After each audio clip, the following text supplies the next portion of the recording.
क्रिस्त में प्यारे भाई बहनों, पिता और पुत्र पवित्र आत्मा आप सबों को आशीर्वाद प्रदान करे। आमीन। क्रिस्त में प्यारे भाई बहनों, प्रभु यीशु के मुख से निकले हुए भविष्यवाणियों के बारे में आज हम लोग मन चिंतन करेंगे।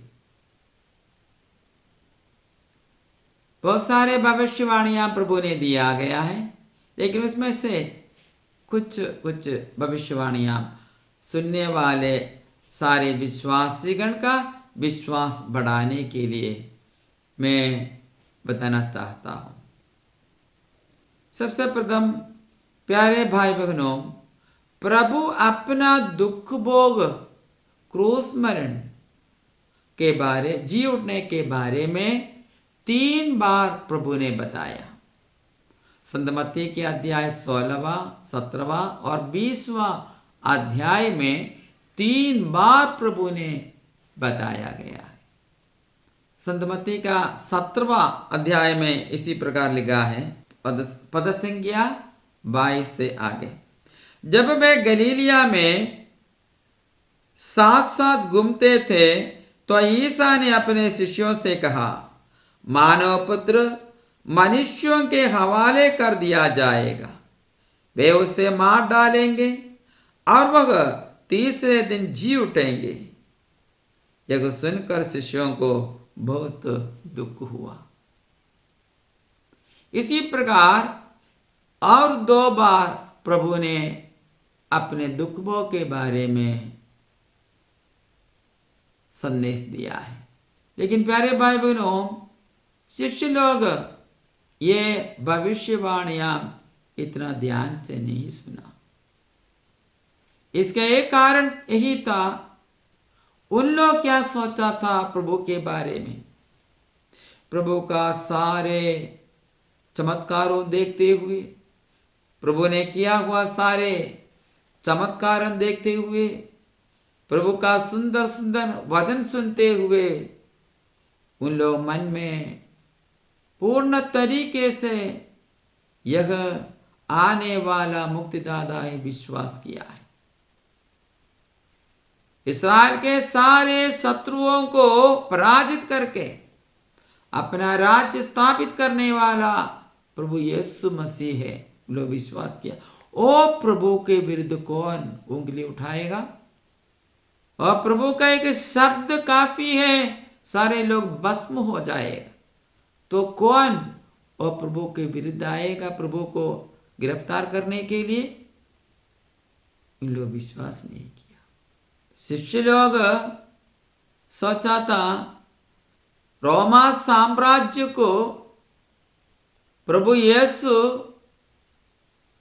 पूर्ण तरीके से पराजित करके अपना राज्य स्थापित करेगा। प्रभु यीशु का पवित्र वचन का सही अर्थ शिष्य लोग अच्छी तरह समझने के लिए पराजित हुआ। एक कारण से जब प्रभु को गिरफ्तार किया तब सब लोग तितर बितर हुआ। अभी प्रभु यीशु पेतरुस के बारे में एक भविष्यवाणी दी। प्रभु ने कहा, यह रात में तुम लोग सब विचलित हो जाएगा। तो पेतरुस ने बताया, संत मत्ती के अध्याय में हम लोग पढ़ते हैं, अध्याय 26 पद संख्या 33 से आगे।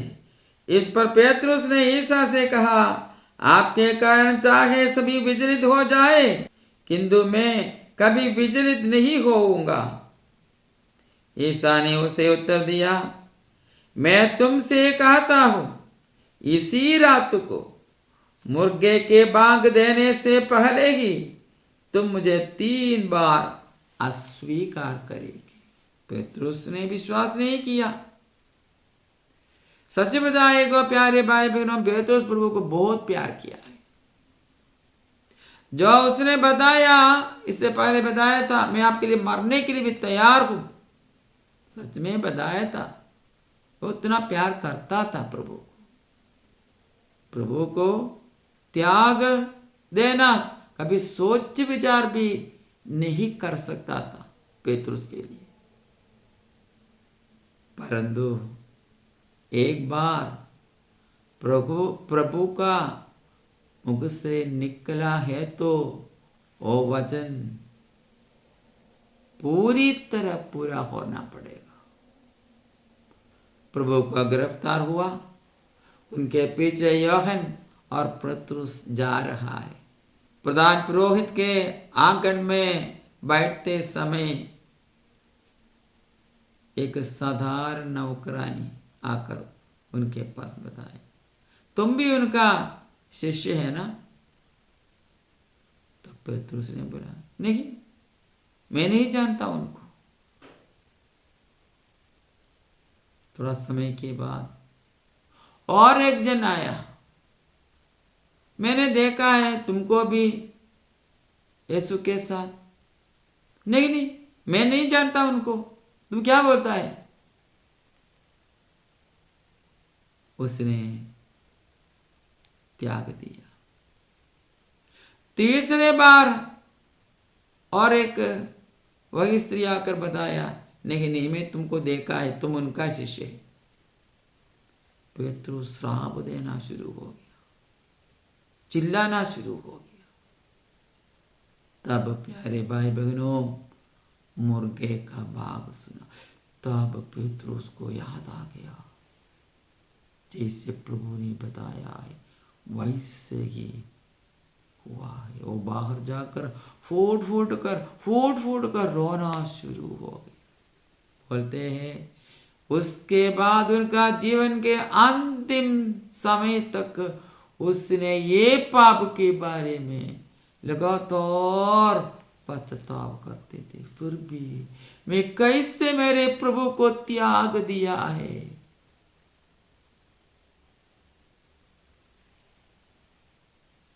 हम सबों को भी एक बात सिखाने के लिए है।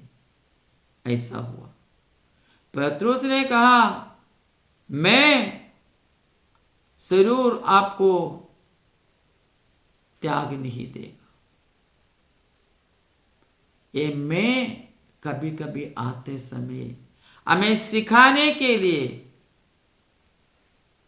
होता है। प्यारे भाई बहनों, इसी प्रकार का घटना है हमारा जीवन में। मैं, मेरा, मैंने, यह सब घमंड का चिन्ह होता है। मैं विश्वास करता हूं मेरे प्रभु का कृपा से मैं आपको त्याग नहीं दूंगा। वहां प्रभु को महत्व देता है।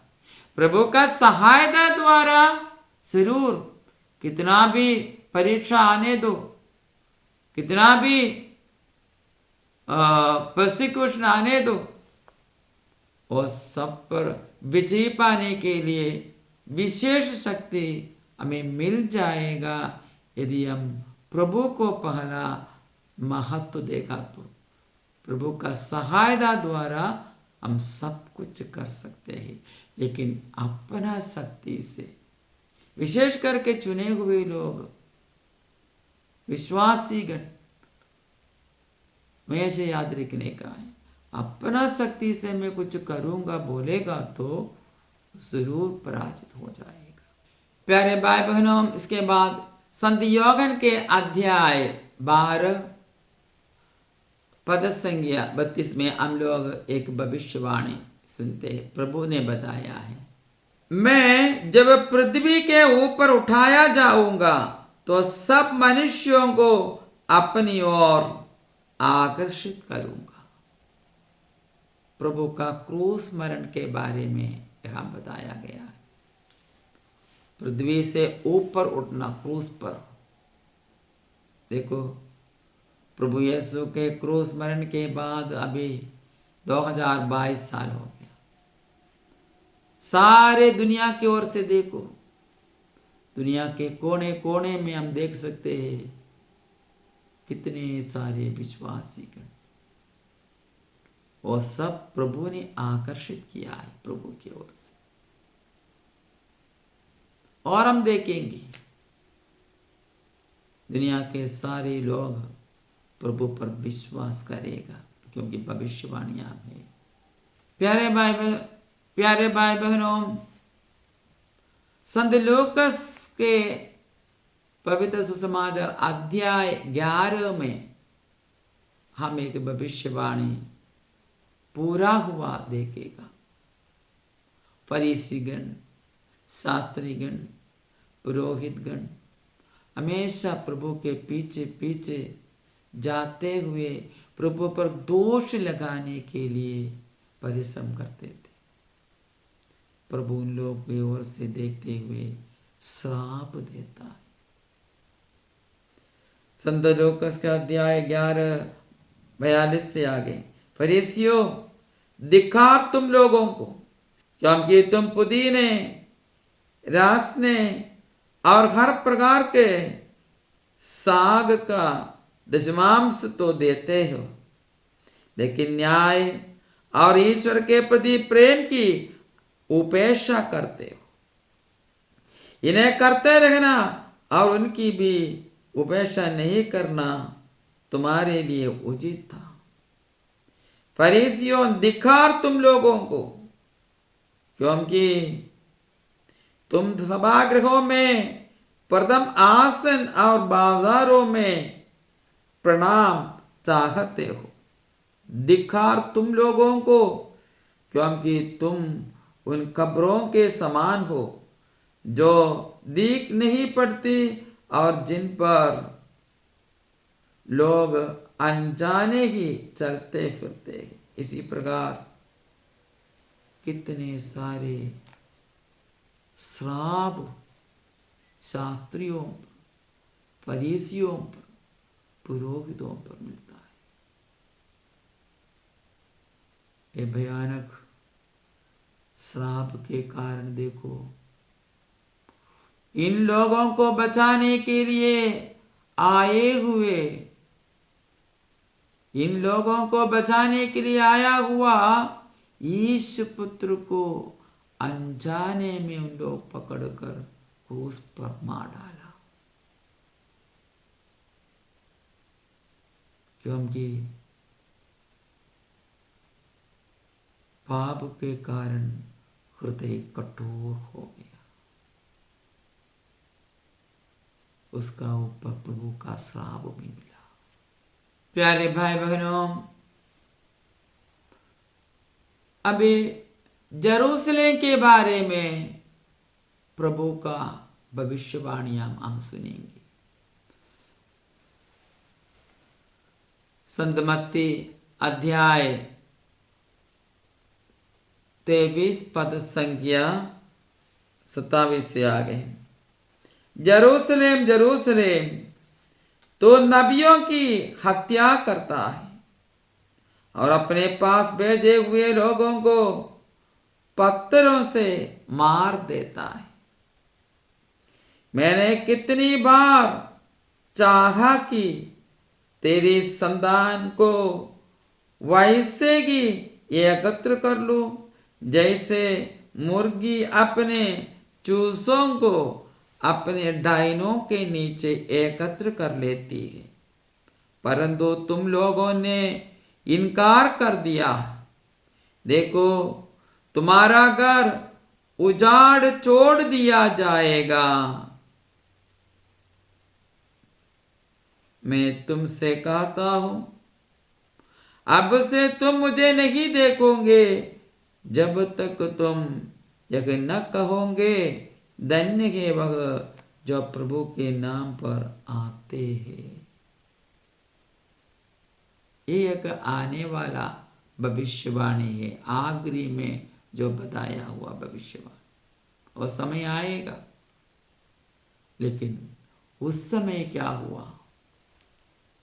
यरूशलेम के निवासियों पर आए हुए एक भयानक घटनाएं, दुर्घटनाएं, वो बहुत सामने था, क्योंकि उन लोग यीशु पुत्र को क्रूस पर मार डाला। इसके बाकी अगले वीडियो में हम लोग सुनेंगे। तब तक पिता और पुत्र और पवित्र आत्मा के नाम पर